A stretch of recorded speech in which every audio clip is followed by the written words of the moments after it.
अच्छा जी, दूसरी एक बड़ी इम्पॉर्टेंट डेवलपमेंट इम्पॉर्टेंट देखे ना कि कैसे शोर मचाया जा रहा था। हुकूमती हरकारे जो थे वो कैसे कह रहे थे कि जनाब बस जैसे ही शहबाज शरीफ साहब चाइना पहुंचेंगे तो जैसे तरबेला और मंगला के वो मंगला बंद वहाँ पे डैम के वो गेट नहीं खोलते, उन्होंने गेट खोलने हैं और वहाँ से फिर दूध और शहद की नहरें जो हैं वो चाइना से चलनी शुरू हो जाएंगी और अरबों डॉलर की इन्वेस्टमेंट आ जाएगी, एड आ जाएगी। तो वो बड़ी जगह टकरें मारी हैं पाकिस्तान के वफ्द ने जाके, लेकिन हासिल वसूल जो है कुछ भी नहीं, गिलास तोड़ा 12 आने।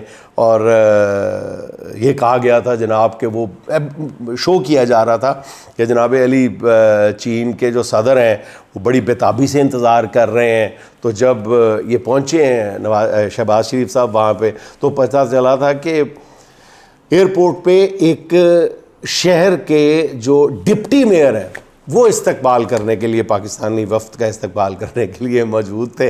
और अब हालत ये है कि किसी पैकेज का ऐलान नहीं हुआ, कोई बड़ी सरमायाकारी सामने नहीं आई और कोई कर्जा रीशेड्यूल नहीं हुआ, बल्कि उन्होंने ये कह दिया चीन की हुकूमत ने कि जनाब आप कमर्शियल बैंकों से ख़ुद जाके बात करें, अगर 5 बज गए जल्दी जाएँ, ज़रा ये कहा होगा कि छेती जाओ 5 बजे बैंक बंद हो जाते तो उन्होंने कहा जी बैंकों में आप खुद जाके बात कर लें।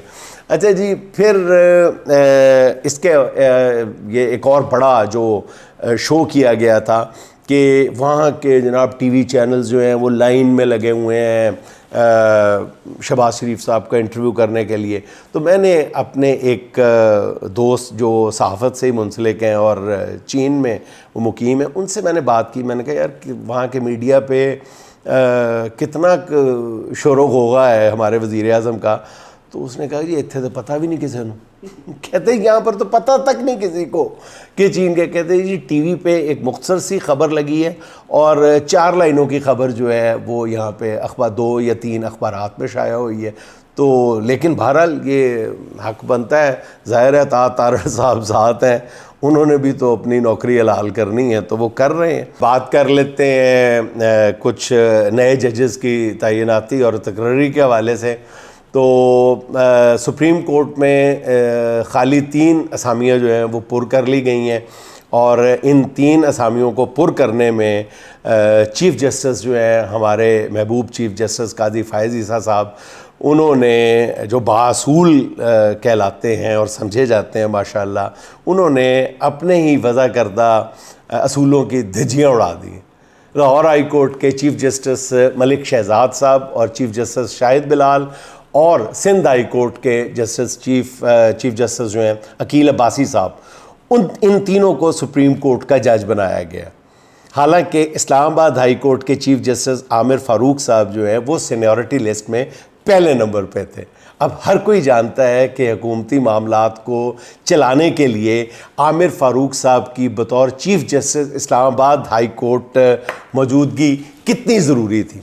अच्छा, लाहौर हाई कोर्ट के चीफ जस्टिस मलिक शहजाद मुसलसल हुकूमत के लिए दर्द सर बने हुए थे, क्योंकि वो जो इंसदाद दहशत गर्दी की अदालतों में जजेस का तकर्रुर हो रहा था, इलेक्शन ट्रिब्यूनल्स में जजेस की तकर्रुरी का मामला था, तो चीफ जस्टिस जो मलिक शहजाद थे वो कानून से हट कर कोई बात मानने के लिए तैयार नहीं थे। तो उनका इलाज यही था कि उनको कुछ देर के लिए सुप्रीम कोर्ट भेज दिया जाए।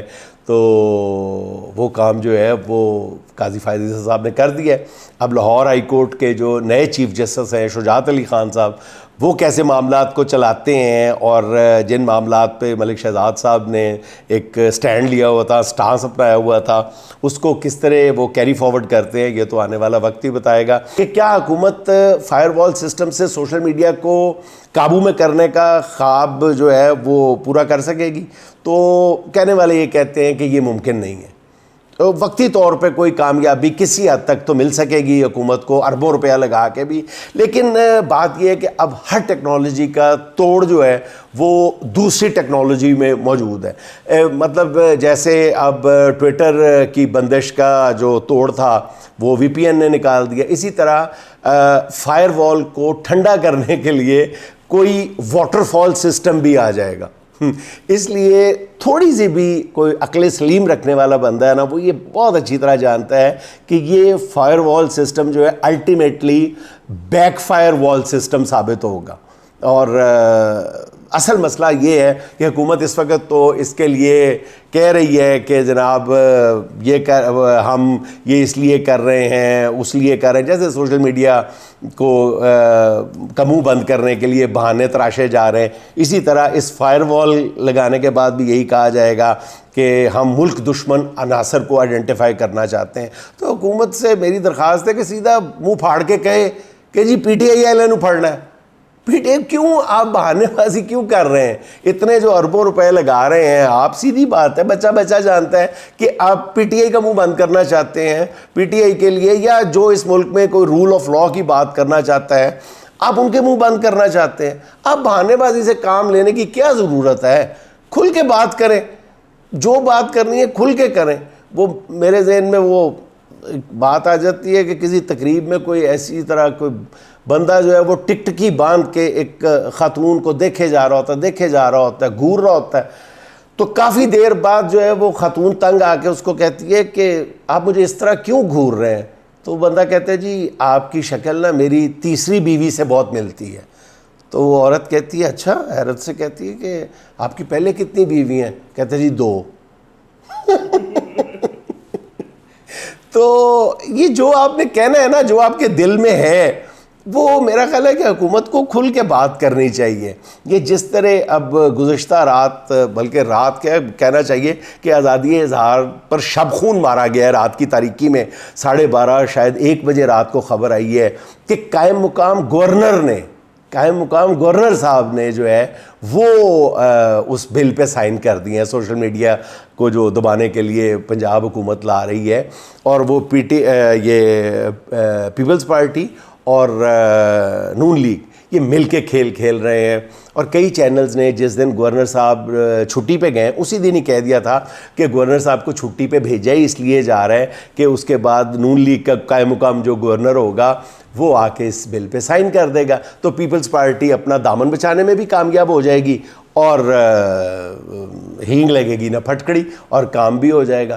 तो असल बात ये है कि जो समझने की है इस वक्त, जो अकल रखते हैं कि अगर मोहब्बत या नफ़रत पर भी फ़िल्टर लगाया जा सकता है ना, किसी के दिलों में जो पाई जाती है, किसी के लिए भी नफ़रत, किसी के लिए भी मोहब्बत, तो फिर लगाएं फाबेहा। ऐसे 100 सिस्टम लगाएं जो अगर मोहब्बत फ़िल्टर कर दे, नफ़रत फ़िल्टर कर दे, जिसके लिए भी पाई जाती है। तो अगर मतलब आईना जो है हुकूमत के चेहरे पर लगे बदनुमा दाग दिखा रहा है, तो आईना तोड़ने से काम नहीं चलेगा। इसके लिए अपने दागदार चेहरे का इलाज कराना ज़रूरी है। हुकूमत सोशल मीडिया पे मतलब फायरवॉल लगाने की बजाय उस आग को बुझाने की कोशिश करे जिसमें इस वक्त करोड़ों लोग झुलस रहे हैं। इस फायरवॉल सिस्टम में आप देख लीजिएगा कि जुल्म और ज़्यादती की वारदातें कभी भी नहीं छुप सकेंगी। और कहते हैं ना, जो चुप रहेगी ज़बान खंजर लहू पुकारेगा आस्तीं का। तो ये हुकूमत कभी भी इसमें कामयाब नहीं हो सकती। तो नाज़रीन, इसके साथ ही आज की छोटी सी बात ये ऑन अ लाइटर नोट कि ज़िंदगी की दौड़ में ना जाने कितनी चीज़ें पीछे छूट गई, बस एक पेट ही था जो आगे निकल गया।